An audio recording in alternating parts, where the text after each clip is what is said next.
Welcome to Refresh, the show in which we look at games of the past and their successors. Reboots and remasters can show us how far we've come from somewhat humble origins. And for the first episode, I thought it'd be best to start the game that first blew my mind. Pokemon. And with the release of the new Pokemon game, Let's Go Pikachu, Let's Go Eevee, I thought it'd be now or never to start this series before the hype train reaches the station. Back in the day, I could recite the entire Kanto Pokédex off by heart. I even had Pokemon curtains. You heard me. When Pokemon emerged as the game to have on the Game Boy, and in life, there would be many who would try to replicate this formula. But that's for another time. Here's 20 steps on what you do. Step 1. You're a kid, not a squid. Step 2. Professor Oak gives you a choice of 3 Pokemon. Step 3. Your rival, what's his name?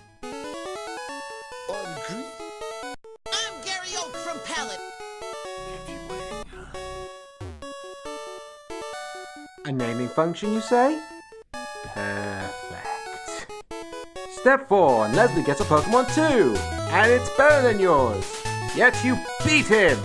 Step 5. You go up and down and up the wall and up the bloody tree to Viridian City to collect a package. Step 6. Bring it to the prof. It's a Pokédex. Step 7. Now go catch more Pokemon. Squid optional. Step 8. Heal them up in the Pokemon Center for free. Gotta love Pokemon healthcare. Step 9. Fight them gyms and solve them puzzles. In order to reach the gym leaders. Then beat their booties. Step 10. Evolve! Actually, it's a metamorphosis, technically. Whatever! Step 11. Explore some more. Step 12. Trade. If you want to. Step 13. Encounter the evil yet incompetent crime syndicate. Step 14.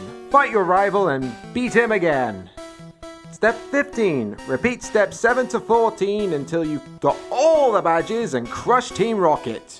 Why won't you learn, Leslie? Step 16. Make your way to Indigo Plateau through Victory Road. Step 17. Fight the Elite Four. Step 18. Fight the champion. Whoever could that be? Step 19. Become the champion by beating him. You see, Leslie? That's how you do it. And step 20. Finally catch them all. After releasing the sequel and the sequel to that sequel, Game Freak decided to use their current technology to remake the originals. Because of that, we could visit Kanto again. But in the 21st century! Fun fact, in Japan, Pokemon Red and Green were first to launch with Blue version launching later to fix various problems with the previous game. It's this little homage to Origins is why Water Blue isn't a thing. So let's get into the details whilst we achieve our 20 steps. Visuals! The original games had a limited colour palette of black, white, and a few shades of grey short of trashy erotic novels. The colour versions were either red or blue. They should have called it Pokemon City, Pokemon United. I'm sorry. Whereas now you have the full potential aspect of 16-bit colour spectrums in the palm of your hands. Although the system is somewhat obsolete right now. Another thing to talk about is the difference in sprites when compared to Ruby and Sapphire. They could have cut corners and reused Ruby and Sapphire sprites to save time, but they chose not to. You've got to admire them for that, and it shows. Music! Updates to the sound card amongst other hardware meant that more could be done to the same soundtrack. However, this was the same sound card that they used for Ruby and Sapphire, and that game used more trumpets than the love child of a second wave ska band in the New Orleans brass section. Seriously, what is up with the trumpets? Bring on the trumpets! What? Bring on the trumpets! I just said, like, what's up with the trumpets? Bring on the trumpets! No. Bring on the trumpets! Too much trumpets. Bring on the trumpet! Little less trumpets. Trumpets!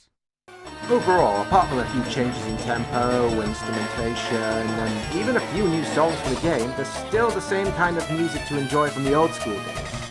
I know this kind of area can be hit or miss, but I'd say it's a hit this time. Type balancing! The original had issues with balancing. Let's not lie here. It had issues with balancing. Especially when it came to psychic types, which were essentially unstoppable. Thankfully, since there have been new types introduced to restore the balance to the force.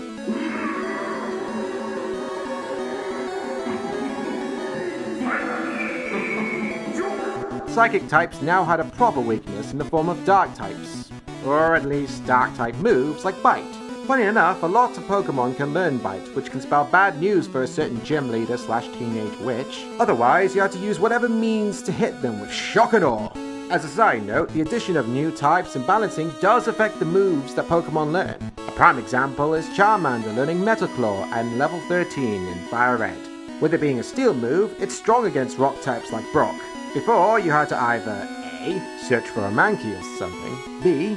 Grind harder than park rails during the X Games, then brute force your way through, or C. Choose a different starter altogether. So yeah, someone who's gotten used to playing the games with a decent aspect of balancing, this is great. Movement and navigation!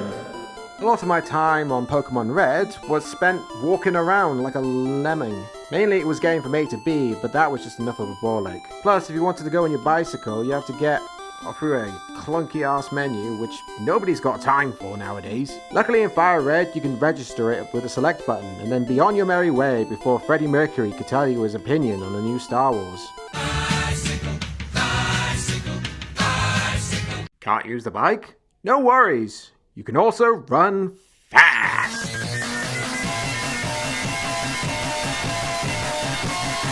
Although I have to give major credit for the bag system.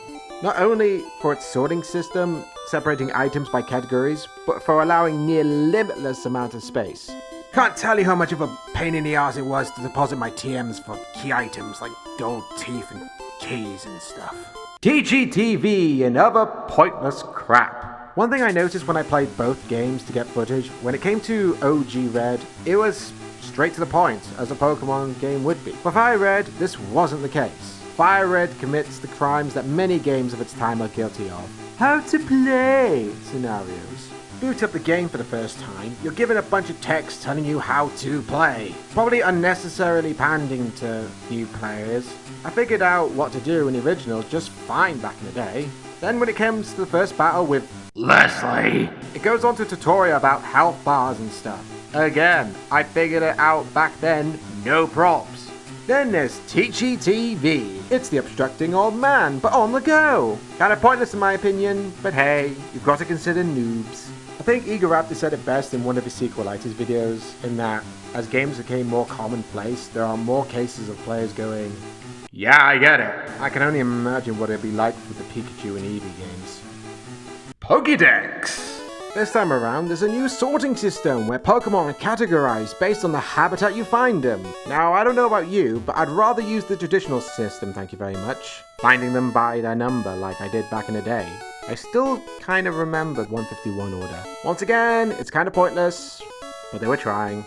Trade! One word of advance, I don't actually have any trade footage. Sorry. Ding! Okay, trading cables were cool, but you don't need me to tell you the flaws. As part of the wireless revolution of the noughts, there was an adapter included with the game, so you could trade your friends without looking dodgy. There's chat rooms as well, but nah. Extra stuff. With regards to the extra stuff in the game, I find that there's so many little changes that it's almost not worth talking about. So I won't. But I will summarize as much as I can. Passive abilities from Ruby and Sapphire. Slight level changes. Hold items. Vivid double battles again from Ruby and Sapphire. Extra gadgets. More story content. Play as female. It's the 21st century, people. And a lot more to do post-game. All in all, I'd say it's a pretty faithful adaptation of the original, with some refreshing improvements here and there. A bit too preachy with the tutorial stuff though, but I'm someone who's already been on my journey to be the very best, like no one ever was. And with that, I'd like to thank you for watching my first of hopefully many refresh reviews. Got a reboot or remaster you want me to cover? Let me know in the comments. I probably have it on my list somewhere. My name is DC, and this has been Lobstruminous!